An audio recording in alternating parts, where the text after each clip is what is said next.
উদ্দেশ্যে যাত্রা করা এক কিশোরীকে ঢাকার আজিমপুর এলাকা থেকে উদ্ধার করেছে পুলিশ। ওই কিশোরী মানবপাচার চক্রের অনলাইন ভিত্তিক ফেসবুক পেজ বিটিএস ফ্যান ক্লাবে আসক্ত হয়ে কোরিয়ার উদ্দেশ্যে ঘর থেকে বের হয়। রবিবার ৮ সেপ্টেম্বর সন্ধ্যা ৬টার দিকে ঢাকার আজিমপুর এলাকা থেকে মেয়েটিকে উদ্ধার করা হয়।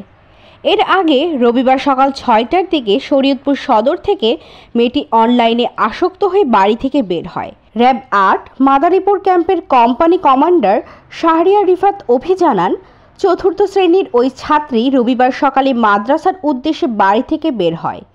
দুপুরেও বাড়ি ফিরে না এলে পরিবারের সন্দেহ হয়। এরপর ওই শিক্ষার্থীর বিছানায় পড়ে থাকা এক চিরকুটের মাধ্যমে তারা জানতে পারেন সে কোরিয়ার উদ্দেশ্যে বাড়ি থেকে বের হয়েছে।